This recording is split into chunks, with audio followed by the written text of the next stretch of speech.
9 February रोजी सेलू येथून 2 मित्रांसोबत निघून गेलेल्या अनिकेत बळवंत शेरे यांची माहिती देणाऱ्यास देणार 1 लाखाचे बक्षीस। संपर्क निकिता शेरे, सेलू, जिल्हा परभणी।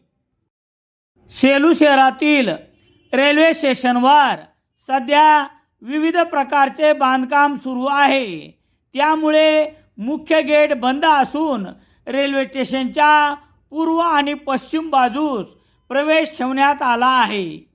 प्लॅटफॉर्म क्रमांक 2 आणि 1 वरील शेड उभारणीचे काम तर 2 वर्षापासून त्यावर आच्छादनच नसल्याने उघडेच आहे। त्यात पुन्हा नव्याने होत असलेल्या खोदकाम, प्लॅटफॉर्मचे मजबूतीकरण आणि काढण्यात आलेले शेड आदी कामे सुरू असले तरी एकंदरीत कामाची गती पाहिली तर हे काम कधी पूर्ण होईल असा प्रश्न रेल्वे स्टेशनवर गेल्यावर पडल्याशिवाय राहत नाही।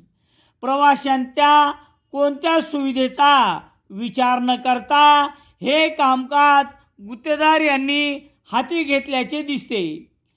रेल्वेच्या मोबाईलवरील वेळ समजण्याच्या सुविधेमुळे जर प्रवासी रेल्वे स्टेशनवर वेळेवर आल्यास पहिल्यांदा तिकीट काढण्याच्या समस्येला तोंड द्यावे लागते।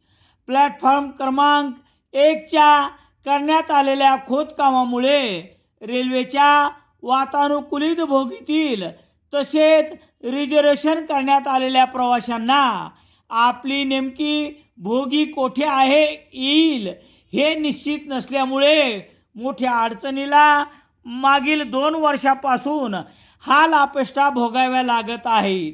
विश्रामगृहामधील आणि दिव्यांगाचे स्वच्छतागृहाला लावण्यात आलेली कुलपाची चावी शोधण्यासाठी आणि ती मिळवण्यासाठी कसरत करावी लागते। अशा अनेक समस्यांना सामोरे जात रेल्वे प्रवाशांना तोंड द्यावे लागत आहे। सेलू रेल्वे स्टेशनच्या विकासाच्या नावाखाली गुत्तेदारांनी प्रवाशांच्या सुविधेचा कोठेच विचार केलेला दिसत नाही। ही वस्तुस्थिती सेलू रेल्वे स्टेशनवर आलेल्या प्रत्येक प्रवाशांना अनुभवाला येत आहे। दैनिक लोकसत्ता सेलू शहरात मिळण्यासाठी संपर्क Balaji newspaper agency, bus stand, Selu.